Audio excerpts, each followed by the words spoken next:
ये एक सच्ची बायोग्राफिकल कहानी है। इस कहानी की शुरुआत में ये दिखाया जाता है कि एक 8 साल का बच्चा जिसके शहर में सर्कस आता है और वो सर्कस देखने जाता है। वहां पर वो देखता है कि एक आदमी रस्सियों के ऊपर चल रहा होता है। इससे वो बच्चा बहुत प्रभावित होता है। इस बच्चे का नाम फिलिप होता है। फिलिप अपने घर पर आता है और पेड़ के सहारे एक साथ 4 रस्सियों को बांधता है ताकि वो उन रस्सियों पर आराम से बैलेंस बना ले और वो उन रस्सियों पर चलना शुरू करता है और धीरे धीरे करके वो रस्सियां कम करता जाता है और एक दिन वो एक रस्सी पर बहुत आराम से चलना शुरू कर देता है। हालांकि उसके डैड को उसका ये काम बिल्कुल भी पसंद नहीं होता क्योंकि वो नहीं चाहते कि उनका बेटा सर्कस में जोकर बने। पर जैसे तैसे फिलिप अब रस्सियों पर चलना सीख गया है। एक दिन जब सर्कस खत्म हो जाता है तो फिलिप वहाँ पर चुपके से जाता है और वो ऊपर चढ़कर उस रस्सी पर चलने की कोशिश करता है जहाँ पर प्रोफेशनल लोग चलते हैं। लेकिन इससे पहले कि वो वहाँ पर चलता तभी नीचे से एक आवाज आती है, ओए! और वो रुक जाता है। ये आवाज होती है पापा रूडी की। ये वही इंसान होता है जिसे फिलिप ने बचपन में रस्सियों के ऊपर चलते हुए देखा था। वो फिलिप को नीचे आने के लिए बोलता है और फिलिप नीचे आकर भागना शुरू कर देता है और पापा रूडी जब उसके पीछे भागते हैं तो वो एक बॉक्स से टकराता है और उसमें से बहुत सारा सामान गिरता है और फिलिप उस सामान को उठाकर उससे जगलिंग करना शुरू कर देता है। पापा रूडी उसके जगलिंग के स्किल्स देखकर बहुत प्रभावित होते हैं और वो उसे अपने साथ अपने घर ले जाते हैं। लेकिन पापा रूडी और फिलिप की आपस में नहीं बनती और पापा रूडी फिलिप को वहाँ से निकाल देते हैं और इसके बाद फिलिप के डैड भी उसे घर से निकाल देते हैं।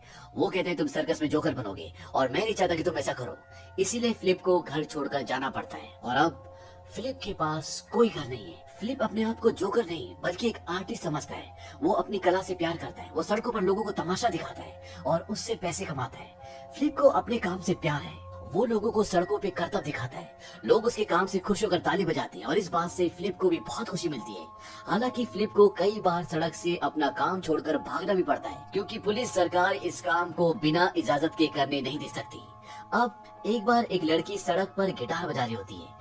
वो भी फिलिप की तरह होती है और तभी फिलिप वहाँ पर आता है और वो अपना करतब दिखाना शुरू करता है। और जब वो अपना करतब दिखाना शुरू करता है तो जितने भी लोग उस लड़की के चारों तरफ खड़े होते हैं जो उसका गाना सुन रहे होते हैं वो सब के सब फिलिप के पास आ जाते हैं। फिलिप जब अपना रोड शो खत्म करता है तो वो लड़की फिलिप के पास आती है और वो कहती है कि ये मेरी बेहतरीन ऑडियंस थी जो तुम्हारी वजह से मुझे छोड़कर चली गई। फिलिप कहता है कि जब मैं रस्सियों पर करतब दिखाता हूँ तो लोग मुझे पसंद करते हैं, लेकिन मैं आपके साथ एक समझौता करता हूँ। जब भी आप यहाँ पर गाना गाएंगी मैं अपना करतब नहीं दिखाऊंगा। वो लड़की बोलती है कि हर वीकेंड और मंगलवार को मैं यहाँ पर आती हूँ। फिलिप कहता है ठीक है, इन दिनों मैं यहाँ पर करतब दिखाने के लिए नहीं आऊंगा। इस लड़की का नाम एनी होता है और फिलिप एनी से बोलता है क्या तुम मेरे साथ वाइन पीने जाओगी? एनी मना कर देती है। फिलिप कहता है कि अगर तुम मेरे साथ वाइन पीने जाओगी तो मैं इस इलाके के आसपास कभी भी अपनी रस्सी नहीं बांधूंगा और एनी उसकी बात मान जाती है। अगले दिन फिलिप जब अपना करतब दिखा रहा होता है तो एक बच्ची उसे कैंडी देती है और जब फिलिप उस कैंडी को खाता है तो उसके दांत में बहुत जोर से दर्द होता है और इसीलिए वो डेंटिस्ट के पास जाता है। डेंटिस्ट के वहाँ पर एक मैगजीन होती है और जब उस मैगजीन को देखता है तो उसमें ट्विन टावर की फोटो होती है। ये दुनिया के सबसे ऊंचे टावर हैं और इन टावर्स को वर्ल्ड ट्रेड सेंटर भी कहा जाता है। अब फिलिप उस मैगजीन का पेज वहाँ से फाड़कर वापस आ जाता है और वो ये तय करता है कि एक दिन वो इन टावर्स के बीच में रस्सी लगाकर जरूर चलेगा। अब फिलिप एनी से मिलने जाता है, उसके साथ वाइन पीने जाता है और वो उसे अपने सपने के बारे में बताता है। वो कहता है कि भले लोग मुझे पागल क्यों ना समझे लेकिन मैं ये करना चाहता हूँ। एनी उसे सपोर्ट करती है। वो कहती है कि मुझे तुम्हारा सपना अच्छा लगा और यहाँ से इनकी एक छोटी सी मुलाकात प्यार में बदल जाती है। इसके बाद एनी अपने आर्ट स्कूल में 2 पेड़ों पर इसकी रस्सी बंधवा देती है और फिलिप अब एनी के सामने वहाँ पर प्रैक्टिस करता है जिससे वो एनी से मिल भी लेता है। अब एक दिन जब फिलिप वहाँ पर प्रैक्टिस कर रहा होता है तो उससे मिलने के लिए एक फोटोग्राफर आता है जिसका नाम जीन लुइस होता है और वो फिलिप की कुछ फोटोज लेना शुरू कर देता है। फिलिप उसे बताता है कि मैं अमेरिका जा रहा हूँ और मैं वहाँ पर एक ऐसा कारनामा करूंगा जो इस सदी का सबसे बड़ा कारनामा होगा। वो कहता है कि मैं सबसे ऊंची जगह पर रस्सी बांधूंगा और उसके बाद अचानक से लोगों के सामने आ जाऊंगा जिससे सब चौंक जाएंगे। हालांकि ये गैर कानूनी है लेकिन एक कलाकार हमेशा बागी होता है, वो बगावत करता है। शॉन डुई बोलता है कि मैं भी तुम्हारा इसमें साथ देना चाहता हूँ। फिलिप कहता है कि हाँ तुम इस इवेंट के ऑफिशियल फोटोग्राफर बन सकते हो और तभी उसकी वो रस्सी जिस पे वो प्रैक्टिस कर रहा होता है वो टूट जाती है। शॉन कहता है कि कहीं तुम्हारा इस सदी का सबसे बड़ा इवेंट सबसे बड़ी दुर्घटना में ना बदल जाए। इसके बाद इन दोनों की दोस्ती हो जाती है और फिलिप अब ये सीखना चाहता है कि सही तरीके से तार कैसे बांधा जाता है। इसीलिए वो पापा रूडी के पास जाता है। ये वही इंसान है जिसके पास वो एक बार पहले भी करतब सीखने के लिए गया था। वो पापा रूडी से ये बोलता है कि मैं आपसे ये सीखना चाहता हूँ कि सही तरीके से तार कैसे बांधा जाता है। पापा रूडी बोलते हैं कि जिस काम को सीखने के लिए मैंने अपनी जान लगा दी वो मैं तुम्हें ऐसे सिखा दूं। फिलिप बोलता है कि मैं आपको पैसे दूंगा। और इसके बाद पापा रूडी उसे तार बांधना सिखाते हैं और साथ ही अपने ट्रुप के साथ रहने की परमिशन भी देते हैं। हालांकि वो उनके साथ कोई भी करतब नहीं दिखाता, लेकिन जब करतब खत्म हो जाता है तो वो बड़े टेंट के अंदर जाता है और रस्सी पर चलना शुरू करता है। क्योंकि सड़कों पर वो इतनी ऊंची रस्सी नहीं बांध पाता, इसीलिए उसे ऊंची रस्सियों पर चलने की आदत नहीं होती। पापा रूडी उसकी डेडिकेशन देखकर उसे गांव में परफॉर्म करने का मौका देते हैं। वो 2 पेड़ों पर रस्सी बांध देते हैं और नीचे झील होती है, लेकिन फिलिप इसे पूरा नहीं कर पाता क्योंकि वहाँ पर बहुत सारे नीचे मछुआरे होते हैं और वो उसे गालियां दे रहे होते हैं, उसका मजाक उड़ा रहे होते हैं। इससे वो डिस्ट्रैक्ट हो जाता है और वो झील में गिर जाता है। फिलिप अपनी इस फेलियरशिप को रिकवर करने के लिए 2 पुरानी इमारतों के बीच में रस्सी बांधता है।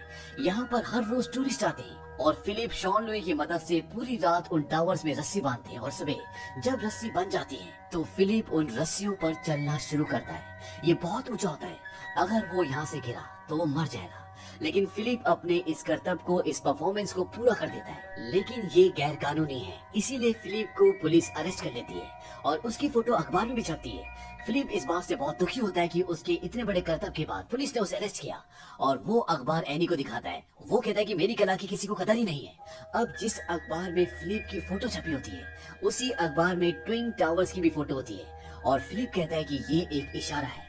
और इसके बाद फिलिप न्यूयॉर्क चला जाता है क्योंकि न्यूयॉर्क में ही ट्विन टावर्स यानी कि वर्ल्ड ट्रेड सेंटर होता है। ये वक्त होता है सन 1974 का और अभी ट्विन टावर्स यानी कि वर्ल्ड ट्रेड सेंटर बन रहा होता है। उसका पूरा ढांचा बन चुका होता है, लेकिन अंदर का काम जोरों शोरों से चल रहा होता है। वहाँ पहुँचने के बाद फिलिप जब उसकी ऊंचाई देखता है तो वो हैरान हो जाता है क्योंकि वर्ल्ड ट्रेड सेंटर उस वक्त का दुनिया का सबसे टॉलेस्ट टावर था। उसकी ऊंचाई 1368 फीट थी और उसमें 110 फ्लोर थे। लेकिन फिर भी फिलिप उसकी छत पर जाता है और वहाँ जाकर वो ये डिसाइड करता है कि वो यहाँ पर तार बांधकर जरूर चलेगा। अब यहाँ पर सबसे मुश्किल काम ये है कि इन 2 बिल्डिंगों के बीच में तार बांधना, क्योंकि यहाँ पर हवा का दबाव भी ज्यादा होगा और तार बिल्कुल कसा हुआ होना चाहिए।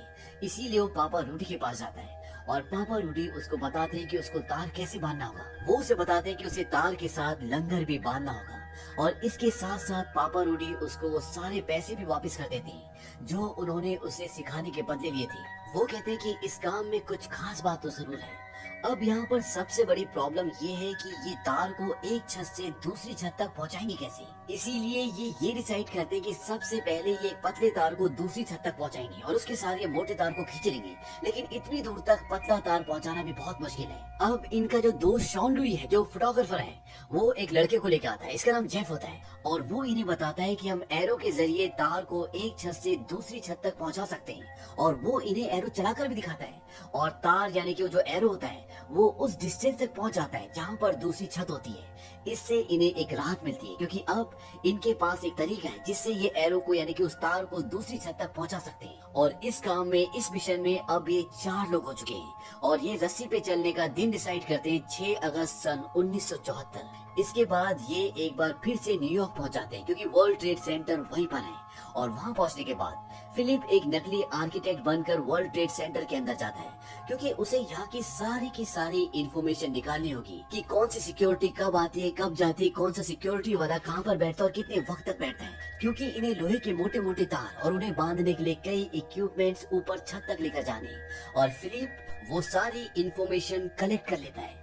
हालांकि वर्ल्ड ट्रेड सेंटर के अंदर अभी भी काम चल रहा है, लेकिन उसका जो नॉर्थ टावर होता है यानी कि 2 बिल्डिंग्स में से जो एक बिल्डिंग होती है उसमें बहुत सारे फ्लोर्स में अब ऑफिसेज हैं। और जब एक दिन फिलिप वहाँ पर इन्वेस्टिगेशन करने के लिए जाता है तो लिफ्ट में उसे एक आदमी मिलता है जो फिलिप को पहले से जानता है और ये आदमी इसी बिल्डिंग में काम करता है। इसका नाम बैरी होता है और फिलिप इसे भी अपने काम में, अपने मिशन में शामिल कर लेता है क्योंकि ये इस बिल्डिंग में काम करता है और वो उसकी मदद कर सकता है। और इनके मिशन में, इनके काम में अब ये टोटल 5 लोग हो चुके हैं और ये पांचों के पांच एक साथ मिलकर प्लान बनाना शुरू करते हैं। इनका प्लान पूरा होता है और इन्हें अब एक दूसरे से बात करने के लिए वॉकी टॉकी की जरूरत है, क्योंकि ये सब एक दूसरे से दूर होंगे। और ये एक शॉप पर जाते हैं और शॉप वाला समझ जाता है कि ये किसी प्लान को, किसी काम को अंजाम देना चाहते हैं, क्योंकि ये पुराने टाइप के खास तरह के वॉकी टॉकी खरीदना चाहते हैं। और दुकान वाले के पूछने पर, उसके शक करने पर ये उसे अपना पूरा प्लान बता देते हैं और वो भी इनके प्लान में शामिल हो जाता है।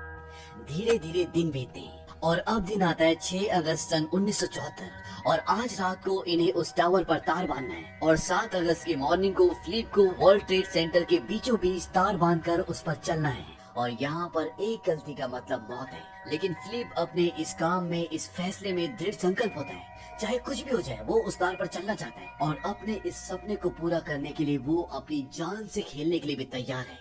वो रात रात को सोता नहीं, उसके दिमाग में सिर्फ एक ही चीज आती है कि किसी भी तरह से उसे अपने सपने को पूरा करना है। और अगर फिलिप को उस तार पर चलना है तो उसे 7 बजे से पहले वहाँ पर तार को कसना होगा, क्योंकि 7 बजे वहाँ पर काम करने वाले एम्प्लॉयज आ जाते हैं और अगर 7 बज गए तो वो उसे वहाँ पर तार बांधने नहीं देंगे, तार पे चलने नहीं देंगे। इसीलिए इन सबको अपना काम ऑन टाइम करना होगा।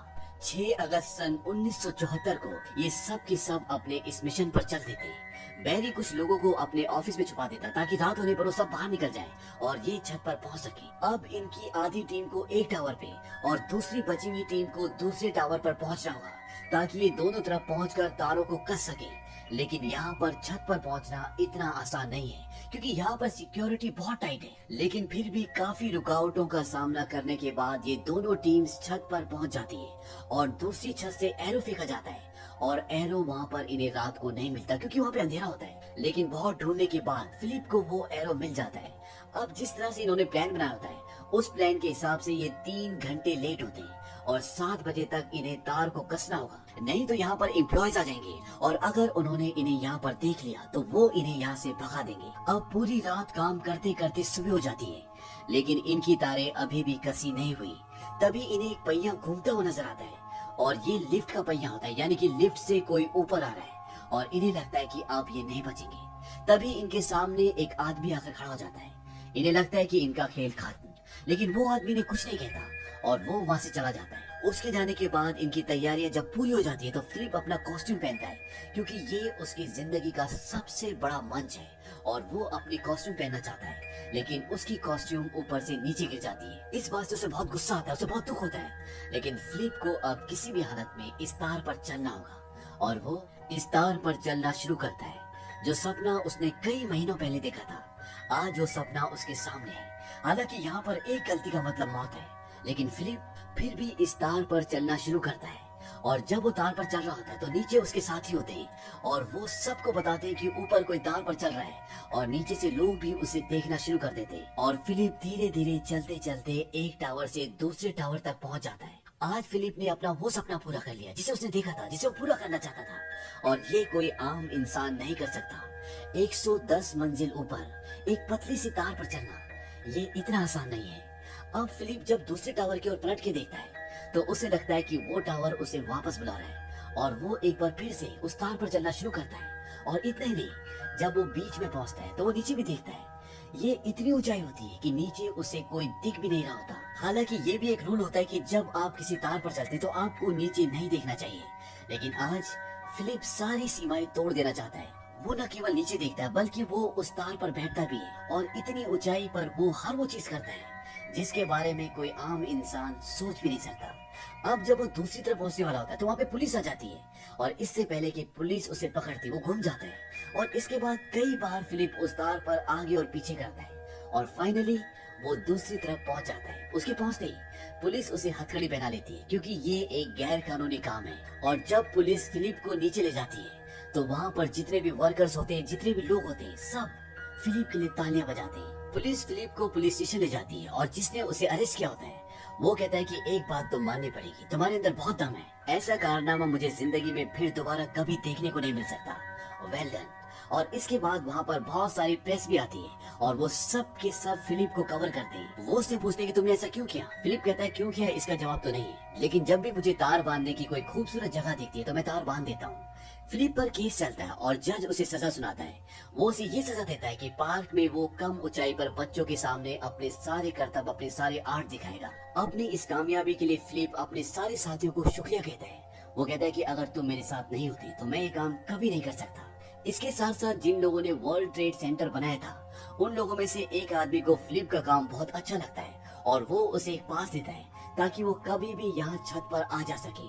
लेकिन वो उसे ये भी कहता है कि दोबारा इन छतों पर तार कभी मत बांधना। फिलिप को पूरी दुनिया में मान सम्मान मिलता है। उसने जो काम किया उसकी पूरी दुनिया में वाहवाही होती है। फिलिप अपना सपना इसलिए पूरा कर पाया क्योंकि जितना बड़ा उसका सपना था उतना ही बड़ा उसका जुनून और उसकी मेहनत थी। फिलिप के साथ साथ इस दुनिया में जितने भी लोगों ने अपने लक्ष्य को पाया है, जितने लोगों ने भी कामयाबी हासिल की है, उसके पीछे कारण सिर्फ एक ही था।